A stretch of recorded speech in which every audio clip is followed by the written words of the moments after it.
The impetus for the program was Good Shepherd had been in the neighborhood for several years and established a program called Children and Youth Development Services, which I'll refer to as SIDS, much easier. And SIDS used a system approach. And with that, we looked at the community, we looked at what the needs were in the community, we looked at the resources, the strengths, the gaps in services, and tried to develop programs that responded to those needs. So when the issue of battering was brought to our attention, we employed that systems approach. Partner violence can happen to anybody. It's not an issue of shame and blame for the person that's the target of partner violence.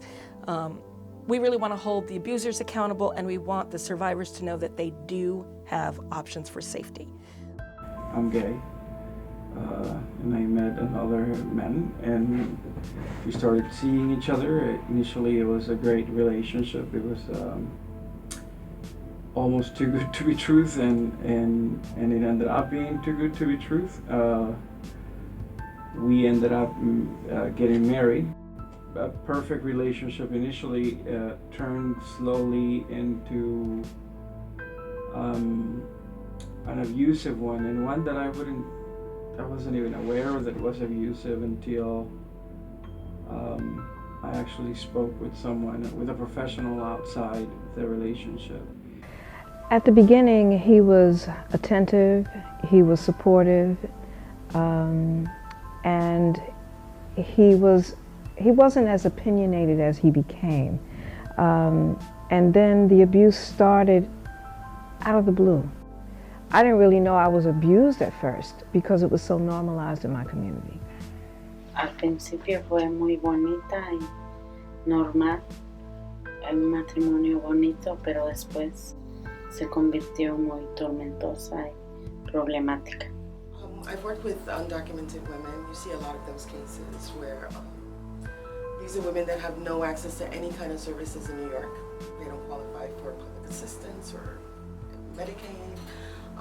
They usually come to us with nothing, and we've, through the program, we've been able to connect them to legal services, and some have been able to petition for residency in New York.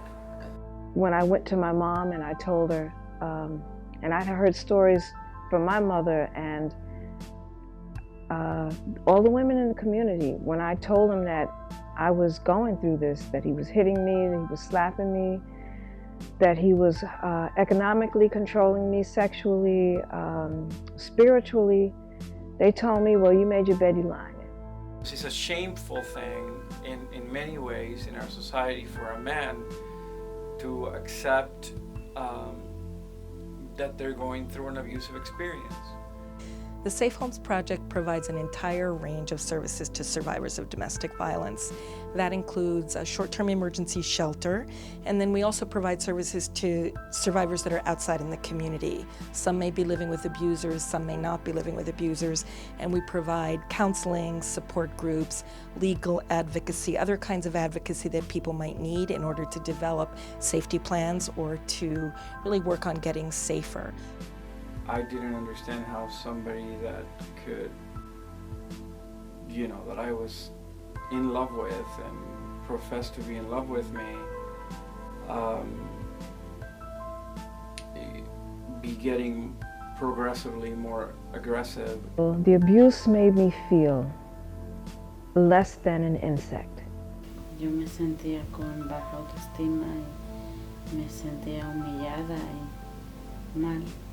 So the project began to get more and more women from outside of the community and even the borough in the shelter.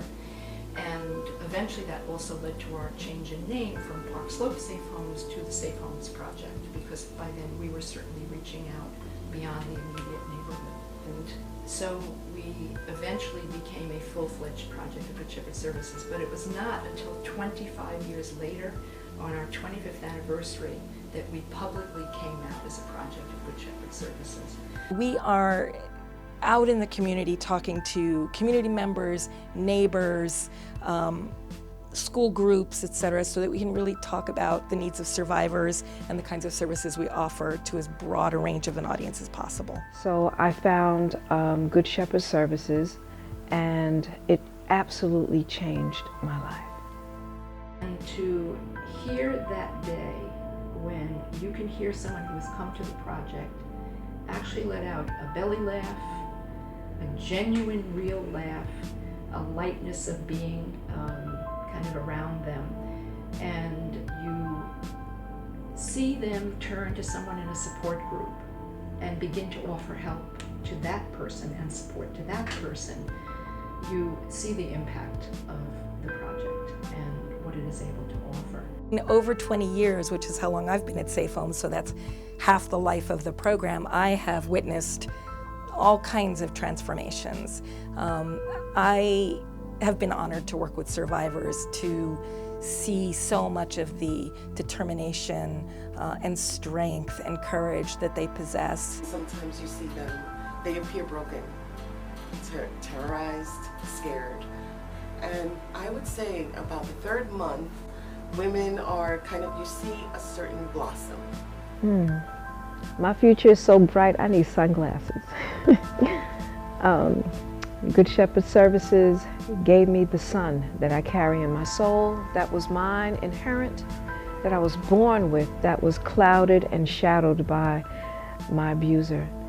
Safe Homes Project made me feel like I wasn't alone, like there was hope, like there was a group of people that was there to help me.